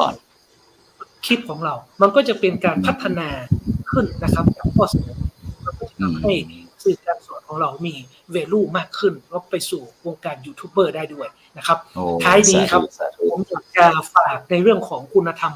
ที่อยากให้เกิดก่อนเข้ารายการครับผมนั่งสังเคราะห์ครับนั่งสังเคราะห์ว่าคุณธรรมในยุคใหม่เนี่ยผมไปดูคุณลักษณะ8ประการของโรงเรียนขอตามหลักสูตรจะมีตั้งแต่รักชาติศาสตร์กษัตริย์มาโรงเรียนสุจริตครับโรงเรียนสุจริตและคุณธรรมต่างๆผมสรุปมา5ประเด็นดังนี้ครับด้านที่1คือพอเพียง เขาอยากให้เด็กมีความพอเพียง เพราะฉะนั้นในเรื่องของความพอเพียงเนี่ยในเรื่องของอะไรครับไม่ไม่เกินตัวเนี่ยถ้าพระคุณเจ้าปลูกฝังเนี่ยเรื่องเนี้ยเราค่อนข้างเน้นเลยสองครับความซื่อสัตย์ครับซื่อสัตย์นี่100%เลยครับแต่ทุกแหล่งทั้ง3แหล่งเนี่ยนะครับโรงเรียนคุณธรรมสพทโรงเรียนสุจริตและหลักสูตรเนี่ยความซื่อสัตย์นี่เห็นพ้องต้องกันจิตอาสาครับจิตอาสาข้อที่3นะครับด้านที่4คือด้านวินัยนะครับด้านวินัยและด้านที่5ที่อยากจะฝากไว้ให้เกิดพัฒนาร่วมกันก็คือด้านความรับผิดชอบเพราะฉะนั้นอันนี้คือที่น่าจะเป็นเรื่องที่ทุกโรงเรียนอยากจะส่งเสริมอยากจะทำให้เกิดกับโรงเรียนสามารถนำไปพัฒนาต่อยอดเป็นคุณธรรมห้องเรียนได้ที่โรงเรียนก็ครับแล้วก็พระคุณเจ้าก็จะเป็นที่ปรึกษาก็พร้อมที่จะแลกเปลี่ยนเรียนรู้แล้วก็ขับเคลื่อนนะครับกิจกรรมทางพุทธธรรมครับนมัสการสาธุเป็นเรื่องที่ดีมากๆนะที่ท่านอาจารย์ดร.กิติศักดิ์ชัยนะผู้อำนวยการโรงเรียนทาเหนือนะได้มาพูดแล้วก็สรุปให้ข้อมูลเกี่ยวกับเรื่องที่เราสนทนากันในวันนี้นะครับฉะนั้นเราจะไปที่ท่านอาจารย์ดร.วิสิทธิ์วิสิทธิ์โธเพราะว่าหลังจากที่เรามีการอบรมเกี่ยวกับพบปะระหว่างพระครูพระสอนศิลธรรมในโรงเรียนแล้วก็พระพี่เลี้ยงครูพี่เลี้ยงในโรงเรียนด้วยนะครับซึ่งปัจจุบันนี้เราได้มีการจัดการทำโครงงานนะครับเห็นว่าทางเขตพื้นที่อาจารย์จะมีการแข่งขันในเขตพื้นที่การศึกษาหรือครับเกี่ยวกับโครงงานครับอาจารย์ดร.วิสิทธิ์ครับผมครับจริงๆแล้วเราอาจจะไม่ได้แข่งขันครับแต่เราเหมือนกับเป็นลักษณะมาชื่นชมหรือมาเอาส่วนที่ไปทดลองในพื้นที่แล้วเนี่ยแล้วเราก็มาเป็นธรรมทานครับอาจารย์พระครูโสพลครับเป็นธรรมทานก็คือหมายถึงว่าได้ไปแก้ปัญหาสมมุติว่าทั้งหมดเนี่ยนะครับที่เราตั้งไว้ก็คือ40ปี40โครงงาน40คุณงามความดีที่ไปแก้ปัญหาความทุกข์ของโรงเรียนความทุกข์ของนักเรียน40เรื่องแต่อาจจะมากกว่านั้นนะครับแล้วทีนี้หมายถึงว่าเราใช้เวลาประมาณ1เทอมครับอาจารย์ครูที่ทำเด็กเนี่ยลงไปทำเนี่ยอย่างน้อยก็1เทอมก็4เดือน5เดือนเนี่ยเด็กไปทำไปแก้ปัญหาเขาภายใต้หลักคุณธรรมหลักธรรมะที่เขานำไปใช้แล้วก็ทำให้มันเกิดมรรคเกิดผลเหมือนกับท่านผู้อำนวยการ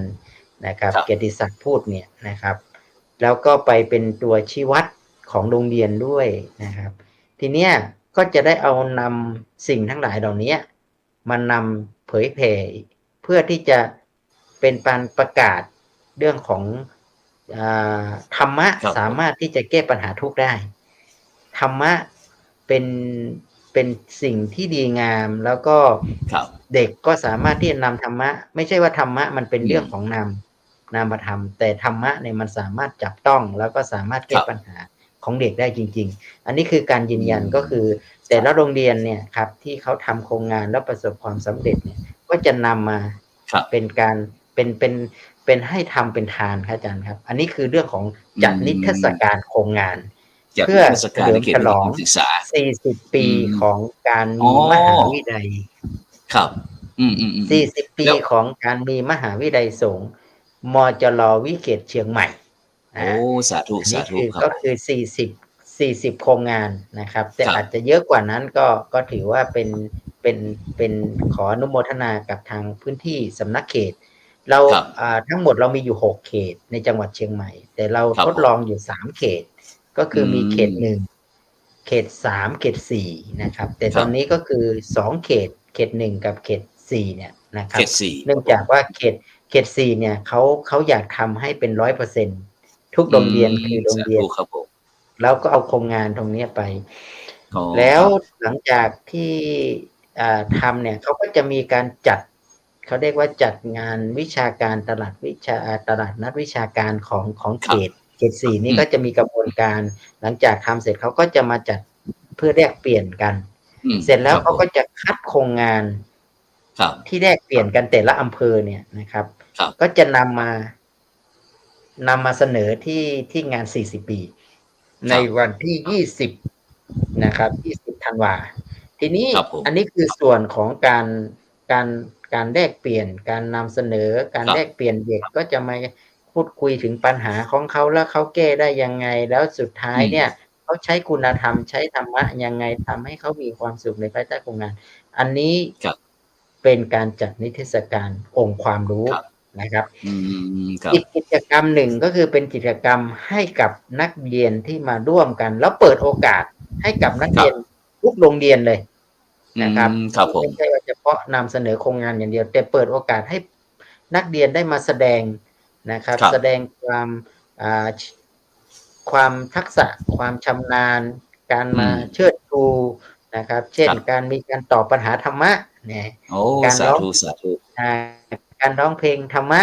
การเล่านิทานธรรมะเนี่ยนะอาจารย์นักขุน ครับ ชนแล้วก็ ครับ มี ผม การประกวดมีอยู่4อย่างนะครับ ครั ก็ บผม คือ 4 กิจกรรม ตรงนี้เรามีรางวัลให้อันนี้คือการแข่งขัน ครับผม นะครับ ครับ แต่เรื่องขององค์ความรู้นั้นเราเชิดชูว่าเป็นองค์ความรู้ที่เกิดเราจะไม่มี อันนี้คือการแข่งขัน แล้วการแข่งขันครั้งนี้เนี่ยอาจารย์พระครูครับ ครับผม เรามีอยู่2ระดับคือระดับประถมต้นกับประถมปลาย ครับ เรามี ป รา 1 งวั ป ลและมีโล่ 2 ป 3 ป 4 ป 5 ป 6 มีโล่ อ ให้ ย่างนี้ เฉ ใช่ไหมค พาะ รับ 1 เดียวเท่านั้นนะครับ โอ้ ฉะนั้นเนี่ยเท่านั้นครับ ผม ท่าน ครับ ผอ.เกียรติศักดิ์ปฐม1 รายการก็1 โล่เท่านั้น พร้อมกับเงินรางวัล ครับ นะครับ แล้วสมมติว่ามีการแข่งขันตอบปัญหาธรรมะใช่ไหมเราก็เอาแค่เฉพาะที่ชนะเลิศใช่ไหมครับที่มีโล่ใช่ไหมครั ช บ นะเลิศที่ 1ได้รับโล่แล้วมีรางวัล เออ แล้วนอกนั้นก็จะเป็นที่ 2 ที่ 3 ก็ได้แค่รางวัลครับ แต่ไม่มีโล่ให้ โอ้ ฉะนั้น โอ้ยสาธุสาธุ โล่ครั้งนี้จะมีแค่8 โล่คือมรรคมีองค์8เฉลิมฉลอง80 ปีกับ8 โล่เท่านั้น ครับผม เพราะมีอยู่ โสาธุ 4 กิจกรรม ครับ มีอยู่2 ช่วงชั้น ฉะนั้นเนี่ยใครก็ตามที่มาแข่งขันและได้รับไปครบรอบ40 ปีการเฉลิมฉลองการจัดนิทรรศการแล้วก็งานทำบุญ40 ปีของมหาวิทยาลัยมีอยู่แค่4 โล่ครับ 4 โล ฉะนั้นก็คือใครได้ไปนี่ก็คือว่าจะได้ทีหนึ่งก็ต้องรออีก40 ปีข้างหน้านะครับ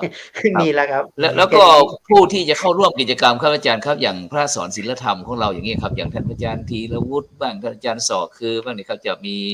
ส่วนเกี่ยวข้องในการร่วมกิจกรรมยังไงครับผม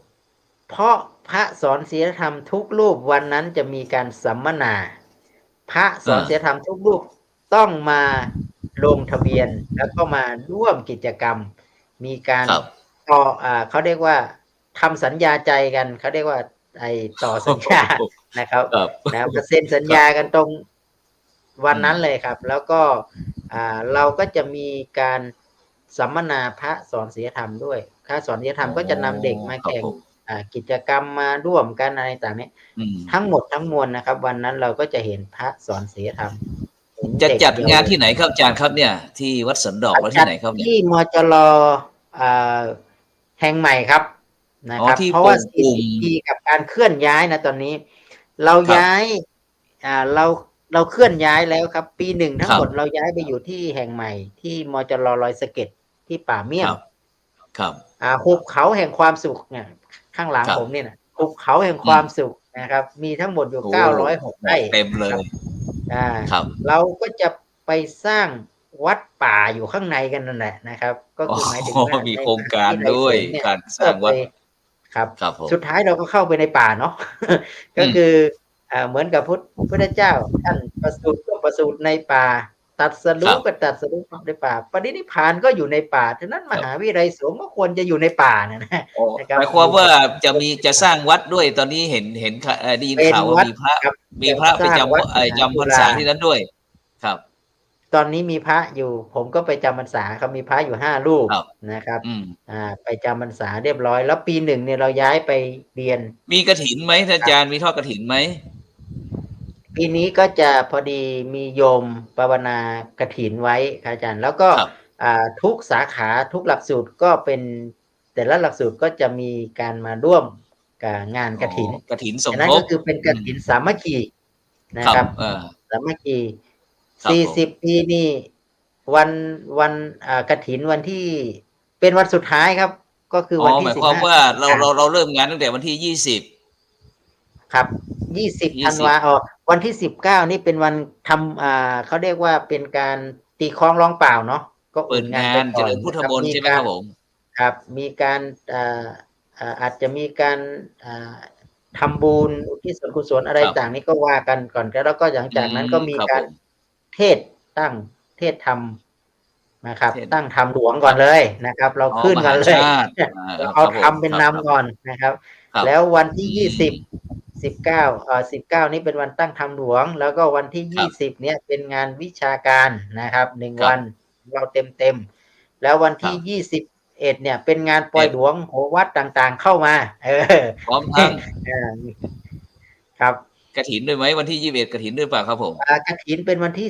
15 พฤศจิกาครับอาจารย์พระครูโส อ๋อ พลก่อน ครับ วัน ผม ลอย ค ก รับ ระทง ไป นั่นแหละ ยี่เป่ง นะครับ เลยใช่ไหมครับ อืม ครับ อืม เป็นครับ อืม เพราะว่าเป็น ครับ วันสุดท้ายของที่เราจะรับอานิสงส์ของการทอดกฐินนะครับ ครับ หรือถวายบุญกฐินเนี่ยนะครับ เพราะมันอยู่ช่วงระยะเวลาแค่1 เดือนเนาะหลังจากออกพรร ครับ ษา ผม นะครับ ครับ ดังนั้นเราก็จะไป ฉะนั้น ทำ อาจารย์ครับ บุญ อยากจะถามว่าเห็นอาจารย์บอกว่ามีแต่ไอ้ชั้นประถมต้นและประถมปลายแล้วส่วนมัธยมนี่เราได้มีการทำ MOU หรือว่าได้ข้อตกลงกันไหมครับ สถานศึก คือ เขตพื้นที่การศึกษาระดับมัธยมมีไหมครับผม ตอนนี้เราเริ่มจากประถมศึกษา อ๋อ ก่อนนะค ครับ รับผม แล้วก็ปีต่อไปเนี่ยเราก็จะต่อกับมัธยมนะครับ เพราะว่า อืม ของเขตพื้นที่การศึกษานี่แยกเป็นระดับประถมกับมัธยมอาจารย์พระครูเพราะว่า ครับผม เด็กที่ระดับประถมก็มีเขตหนึ่งระดับมัธยมก็ของเขตหนึ่งอย่างนี้ก็จะแยกการบริหารจัดการสำนักเขต เราจะทีนี้เนื่องจากว่าด้วยระยะเวลา แล้วก็ ครับ ด้วยจำนวนคนด้วยจำนวน ระยะเวลาหรือว่าโดยเฉพาะยิ่งการบริหารจัดการเนี่ยนะครับ ครับ เราค่อนข้างจะถ้างั้นเราเริ่มจากประถมก่อน ครั เพ บ ราะถ้าเราจัดการประถมได้เนี่ยระดับมัธยมถือว่าโตแล้วนะครับ มีวุฒิภาวะที่พัฒนาการได้นะครับ เราคิดว่าถ้ากลไกไปต่อได้หรืออะไรแล้วก็มีการต่อเนื่องกันอยู่แล้วเนี่ยนะครับ ถ้า ครับ ประถมไปส่งของมัธยมได้เนี่ย เราคิดว่า อืม รากสำคัญอยู่ที่ประถมศึกษา ถ้าได้แก้วเข้มแข็ง ครับ มัธยมต่อไปเนี่ยก็ไม่หนักใจเท่าไหร่นะครับ ที่ผ ครั ม บ บอกว่าถ้าเกิดเราสามารถที่จะปูพื้นฐานให้ประถมศึกษาได้สอบธรรมศึกษาได้ พอไป ครับ ต่อม.1 ม.2 ม.3 เนี่ย มันก็จะไม่ค่อยมีปัญหาเรื่องอะไรที่มากนะครับ ครับ ฉะนั้นก็คือตัวของมัธยมเนี่ยเราก็เอาไว้ปีต่อไปครับอาจารย์พระครูโสพลครับ ครับ ฉะนั้นก็งานเรานี่ก็คือวันที่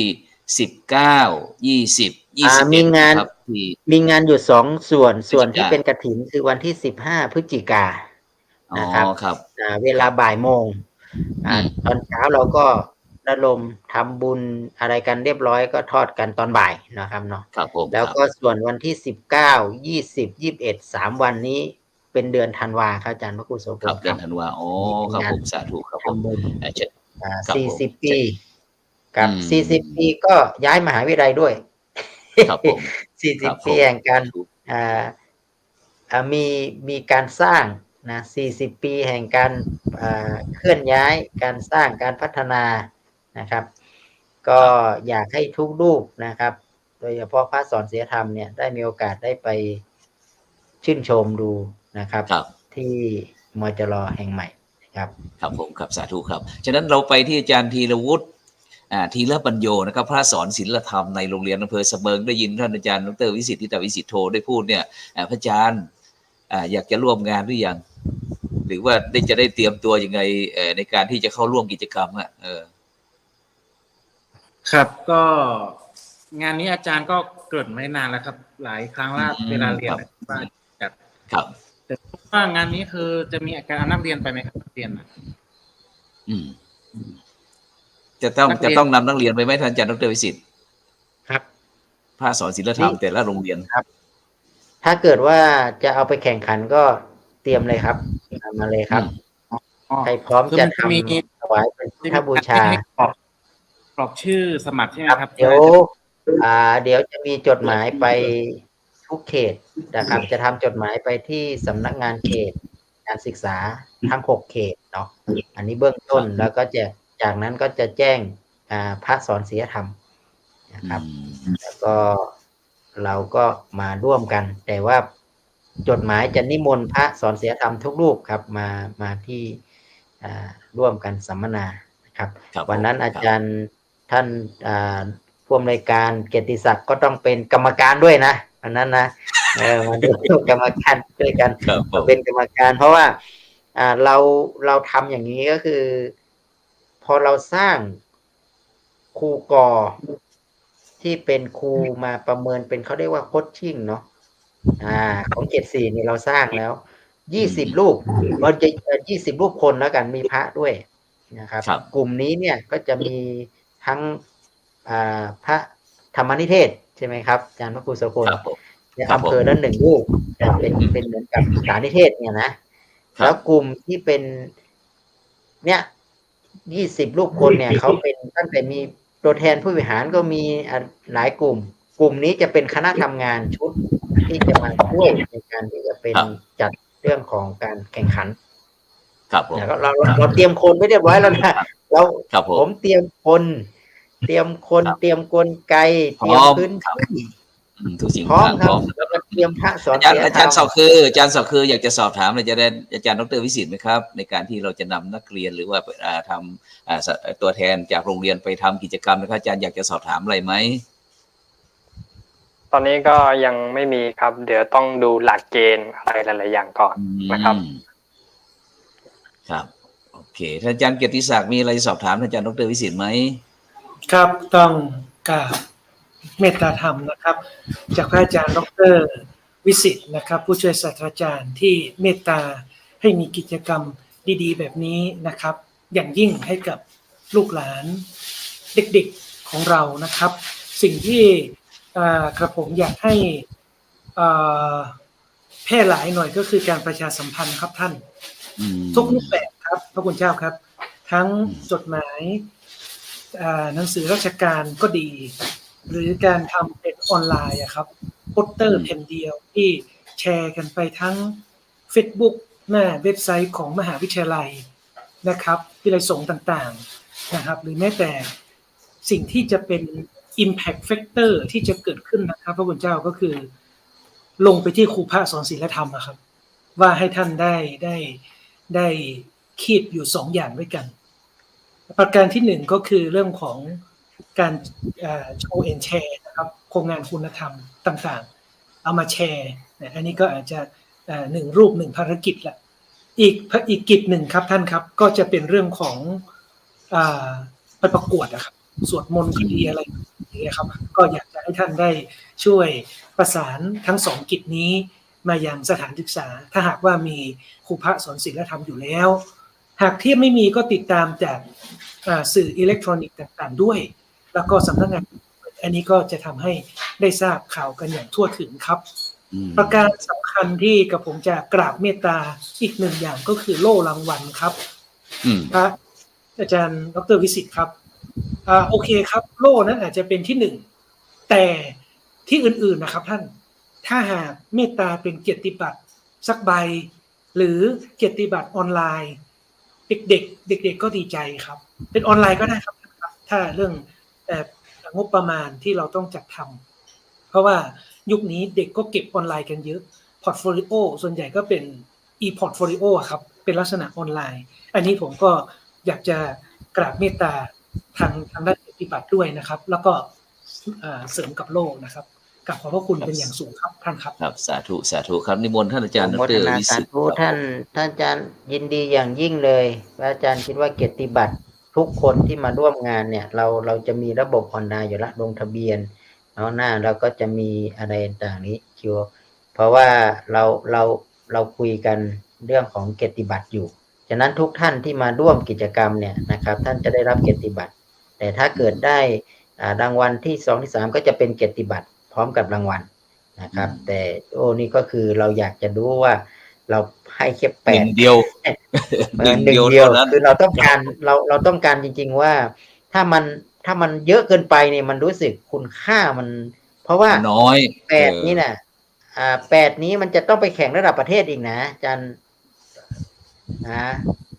เกียรติศักดิ์จะต้องเป็นตัวแทนของภาคเหนือเนี่ยไปแข่งระดับประเทศอีก ฉะนั้นเนี่ยมันก็ต้องสมน้ำสมเนื้อนะอาจารย์ว่าคุณสมบูรณ์เนาะ ครับผม ต้องคัดกันพอสมควรนะก็ไป ครับ ต่อระดับประเทศได้ ครับ อย่างเงี้ยเรา ค ก็ รับ จะ ฉะ ส่ง นั้นก็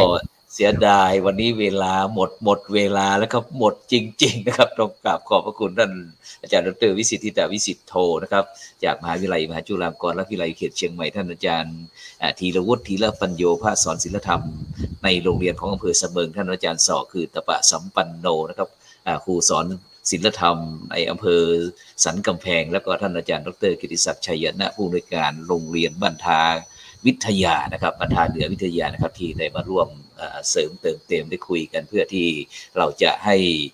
ในการเตรียมตัวในการที่จะสอบธรรมศึกษาปีนี้นะครับในเทอมที่2พระสอนศีลธรรมเราก็ได้รับภารกิจนี้นะครับฉะนั้นก็นี่ก็เราก็จะพยายามนะครับมาขับเคลื่อนให้มาคุยให้กับบรรดาท่านผู้ฟังท่านผู้ชมเป็นระยะไปนะครับฉะนั้นก็ในค่ำคืนนี้ก็เวลาหมดเวลาครับขอนำรายการจากบรรดาท่านผู้ฟังไปก่อนนะครับหลับฝันดีนะครับมีเงินใช้ไร้โลคาพยาที่ไม่เจ็บไม่จนพรุ่งนี้เช้าเวลา7 โมง 7 โมงครึ่งก็พบกับรายการธรรมะรับอรุณต่อไปสำหรับในค่ำคืนนี้ขอกล่าวคำว่า